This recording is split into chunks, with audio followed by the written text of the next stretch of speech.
Bienvenue à tous dans cette nouvelle vidéo. On se retrouve enfin sur eFootball 2020.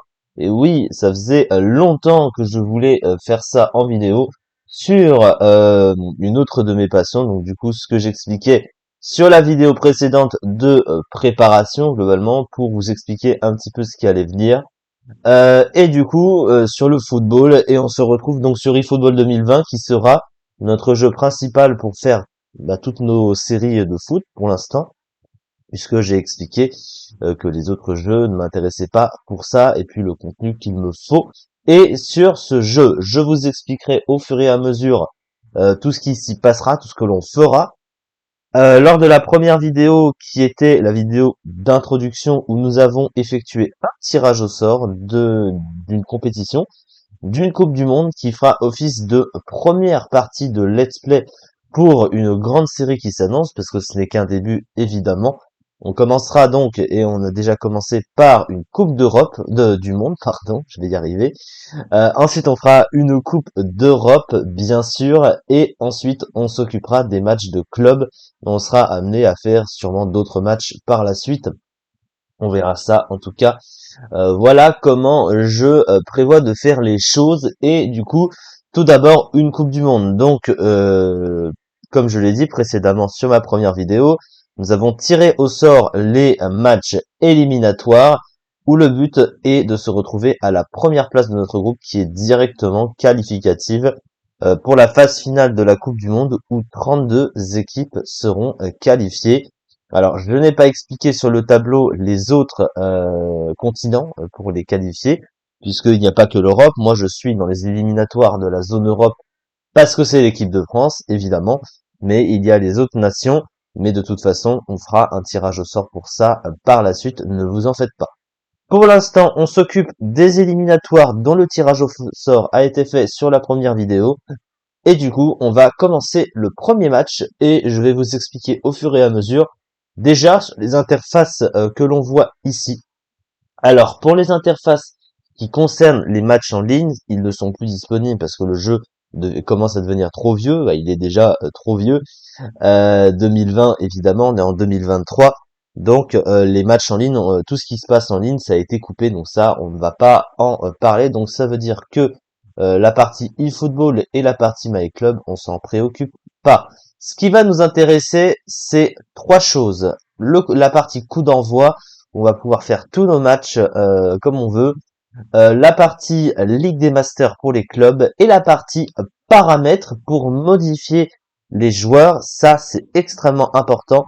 Je vais vous montrer. Alors du coup, qu'est-ce que ça, à quoi ça sert? Eh bien, ça sert tout simplement à faire un peu ce qu'on veut, à modifier les joueurs que l'on veut dans notre équipe et également modifier leur performance. Alors de base, le jeu te donne les joueurs par défaut, les paramètres par défaut, mais ça ne veut pas dire que tu dois jouer comme ça, évidemment que non.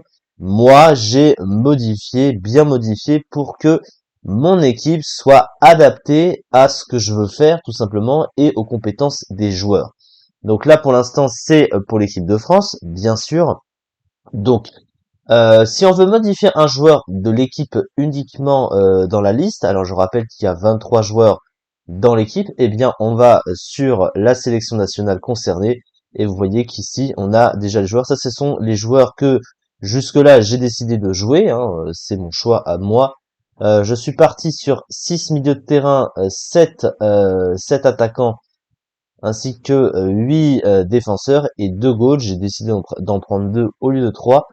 Alors, il y a quelques-uns des joueurs qui actuellement sont en retraite internationale dans la vraie vie, mais ce n'est pas grave, hein, ils sont disponibles dans le jeu.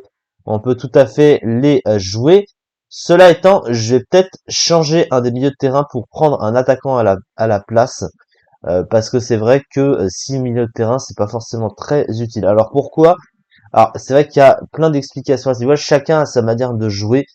Pour positionner ensuite ces joueurs sur le terrain. Alors vous voyez que les notes sont élevées parce que en fait j'ai modifié leurs compétences, mais on va essayer de faire ça de manière, on va dire proportionnelle, on va dire équilibrée. Mais de toute façon, voilà, je booste les compétences, c'est normal pour que mes joueurs soient efficaces sur le terrain et que je me sente bien en les jouant, tout simplement. Mais effectivement, j'aimerais bien modifier un milieu de terrain pour un attaquant. Je préfère avoir un attaquant de plus. Donc, parce que je change plus souvent les attaquants que les milieux de terrain, mais les milieux de terrain, je les change souvent aussi. Ça encore, on y reviendra. Alors, comment est-ce qu'on modifie? Comme ça donne l'exemple. On va dans Note globale dans un premier temps, et là, on se retrouve avec la liste des joueurs. Donc, ce qui nous intéresse, c'est un attaquant. Donc, je pense que je vais prendre Alexandre Lacazette parce que c'est un joueur que j'aime beaucoup, qui est actuellement à l'Olympique Lyonnais, mon club préféré. Donc, je pense que je pourrais prendre Alexandre Lacazette.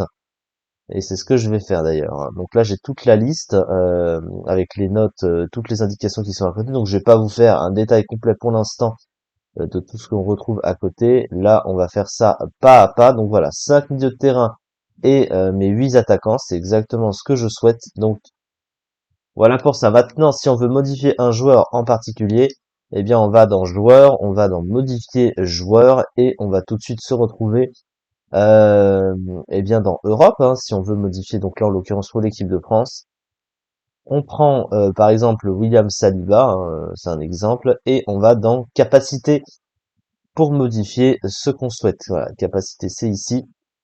Donc là tout est au max, mais on peut diminuer si on souhaite. Vous voyez, hop, suffit de faire comme ça. Alors moi, en gros, c'est que j'adapte un petit peu le joueur, enfin les compétences que je veux mettre au maximum, c'est ce qui lui correspond plus. Comme c'est un défenseur, bah, il a besoin de choses qui correspondent à un défenseur. De la vitesse pour prendre le ballon, forcément. La puissance de tir, il en a peut-être un peu moins besoin, mais c'est bien d'en mettre un peu quand même. La récup de ballon, c'est important. L'agressivité, oui, c'est pour un défenseur, c'est bien. La conscience défensive, bah oui, c'est un défenseur. L'endurance, oui. L'équilibre, oui. Donc ça, c'est des choses très importantes. Tout ce qui est forme et résistance blessure, ça c'est normal. Donc voilà, par exemple. Donc là, j'ai un petit peu diminué les notes, mais il a une note globale qui est assez sympathique, donc ça va, hein, il va pas s'en plaindre. Notre équipe est déjà bien boostée, donc ça, c'est nickel. De toute façon, il y a la difficulté qui joue derrière. Ça veut pas dire que c'est pas parce que mes joueurs sont boostés qu'ils sont forcément meilleurs que tout le monde, hein. Ils sont juste optimisés, voilà. Donc ne vous étonnez pas de voir des notes comme ça. Alors du coup, on va passer sur le premier match. Enfin, de diffuser un match en vidéo. Alors du coup, on va faire ça sur des matchs amicaux, bien sûr, pour pouvoir sélectionner ce qu'on veut. Le premier match est un match à l'extérieur, je rappelle, en République tchèque. Donc République tchèque, France. Donc on va sélectionner nos deux équipes. Alors oui, ils ont mis ça là, je sais pas pourquoi. Ok, République tchèque, France. Alors tout de suite, on va aller sur le plan de jeu. Pour sélectionner notre stratégie face à cette équipe. Alors, ce qu'on remarque à gauche, c'est l'équipe adverse, hein. De République tchèque, on a le positionnement des joueurs. Donc, ce qui est en vert, ce sont les milieux de terrain. En rouge, les attaquants. En bleu, les défenseurs. Et en jaune, le gardien. Mais comme vous l'aviez vu sur ma liste de joueurs sur mon équipe à moi. Et moi, à droite, ce sont mes joueurs avec les notes qui sont à côté. C'est la note moyenne. Alors, il faut bien comprendre que une équipe avec des capacités optimisées, c'est bien, c'est beaucoup mieux, et surtout la forme de l'équipe et sur l'esprit d'équipe surtout. Oui, je cherchais le nom. L'esprit d'équipe, c'est extrêmement important. Alors ici, nous avons la possibilité de changer la formation, hein, voilà, comme vous pouvez le constater, et qu'en fonction de l'équipe qu'on a en face, qu'on adapte bien son équipe. Là, en l'occurrence, c'est une équipe qui est moyenne, donc on a la possibilité de faire un peu ce qu'on veut. Je pense qu'on peut partir sur une composition classique, mais pas trop chargée non plus. Milieu étoffé, ouais, pourquoi pas, hein, ça peut être pas mal. Euh, Avec du coup deux attaquants devant. Alors je sais pas si on peut. Ouais, c'est du coup ça va ça comme ça. Voilà, c'est bien comme ça. Donc on peut déplacer les joueurs comme on veut sur le terrain. Donc là, vous avez les rôles des joueurs. Donc AIG, c'est ailier gauche, ailier droit, mais vous faites un petit peu ce que vous voulez. Ça, c'est bien. La charnière centrale me plaît bien comme ça. Je trouve que c'est pas mal. Parce qu'on protège bien le milieu de terrain. Du coup, il n'y a pas besoin d'avoir beaucoup de défenseurs, 3 ça suffit. Donc on va commencer ce premier match. Alors on va dans les options générales, très important, où là vous pouvez définir le temps de jeu, la difficulté. Pour l'instant, on va la laisser en normal, la forme aléatoire, voilà, ça c'est très bien. Le nombre de remplacements 3 plus 1 en prolongation, c'est bien aussi. La caméra, ça c'est un autre débat. Oui, c'est un autre débat. Donc là, bon là, il n'y a pas de problème. Ok, c'est parti pour cette rencontre. Donc je rappelle qu'il faut accumuler le maximum de points pour se retrouver à la première place de notre groupe, qui se compose, comme je le rappelle également, de la République tchèque, de la Géorgie, de la Serbie et de l'Andorre. Une victoire, c'est 3 points. Un match nul, 1 point pour les deux équipes. Et une défaite, évidemment, c'est 0 point. Alors, pour ce qui est du gameplay des commandes, ça, je vais pas vous faire toute une liste détaillée. Ça se verra au fur et à mesure du jeu. Donc là, on a déjà une première paire de balles. Voilà. Tout de suite, on récupère le ballon. Allez, on va tout de suite provoquer le danger. Et on a déjà un but. Ça n'a pas dû. On va revoir ça au ralenti.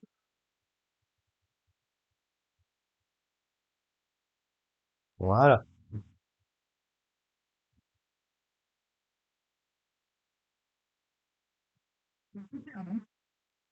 Ensuite, on va pas s'arrêter en si bon chemin. On va creuser un peu l'écart.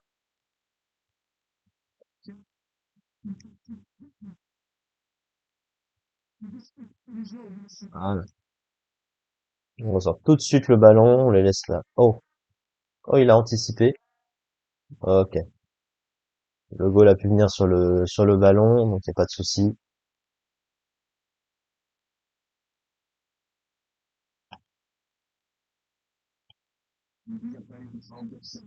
Ouais, il faut la reprendre tout de suite la balle, hein. Hop, c'est bon.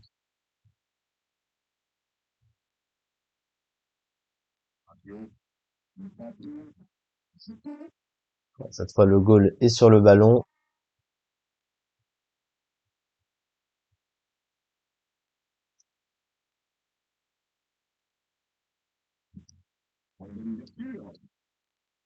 Donc là, ils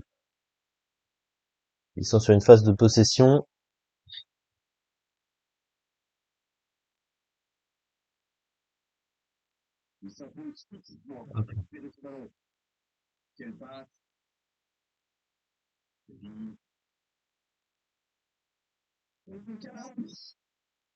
Le goal est excellent. Ça fait 2 arrêts. Il a compris, hein, qu'il fallait pas se faire avoir, mais ils sont toujours menés au score.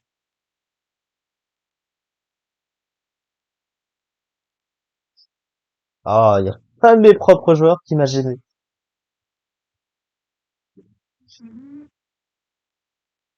Il s'est mis sur la trajectoire de la balle. Voilà. On va revoir ça. Bon là, les défenseurs sont complètement à côté. Aucun ne vient sur moi. Ça fait 2-0. C'est bien.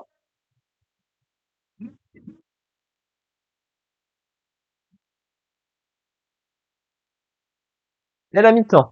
Nous allons donc pouvoir faire notre coaching, à savoir notre changement de joueur. Bon, pour l'instant, on mène la partie. Alors, il y a eu beaucoup de possession pour eux. Ils ont gardé la balle, mais ils en ont pas fait grand-chose. Seulement un pauvre tir, même pas cadré. Alors, on va changer un petit peu. Alors, ah oui, du coup, qu'est-ce que ça donne quand on les change Ah oui, c'est vrai que du coup, ma composition est différente. Donc, je vais peut-être modifier le devant. Du coup, ah oui, j'ai baissé les notes là. C'est vrai. On va mettre Giroud devant. On peut changer un latéral. C'est pas mal de changer un latéral.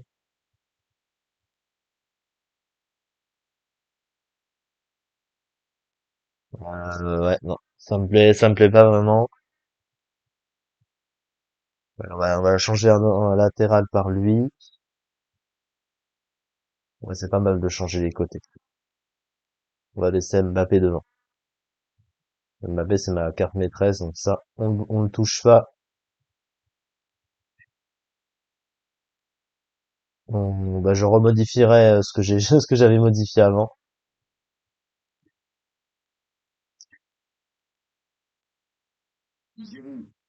Oula,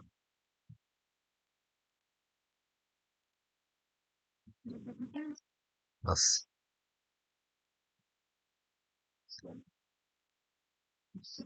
0. Il y a eu un cafouillage, là. Ils ont réussi à me prendre la balle deux, trois fois de suite. Mais ils ont aussi perdu une balle devant leur surface de réparation, et ça leur donne un but, forcément. Allez, on enchaîne. Bon, là, on mène largement la partie. On est un peu tranquille. Ah, j'ai un peu reloupé ma passe.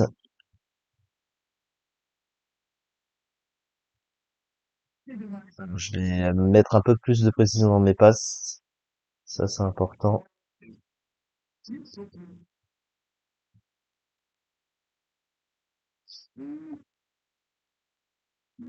Pas de soutien.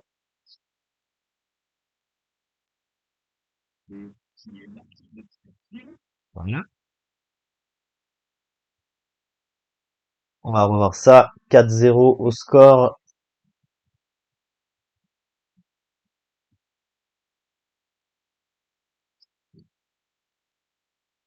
Ah, je suis content. Pour un premier match, on est vraiment pas mal. Clairement.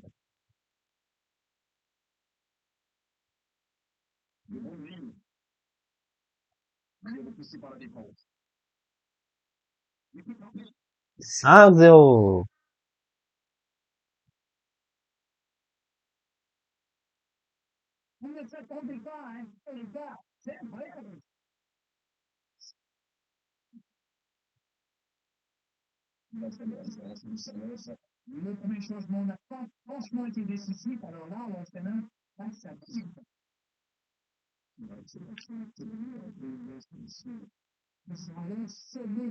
Allez, on enchaîne de suite.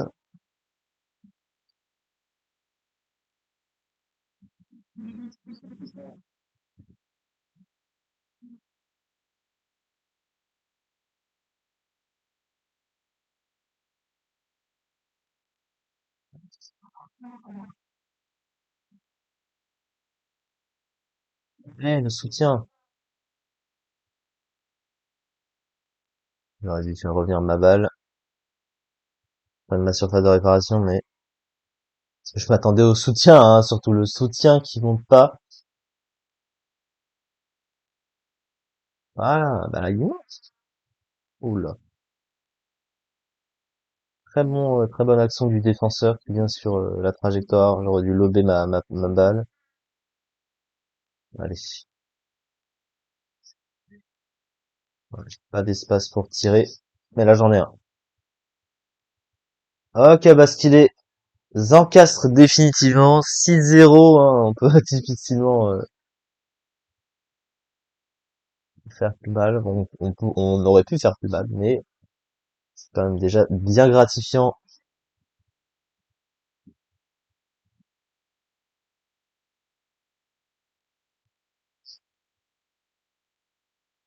Peut-être qu'on peut augmenter la difficulté.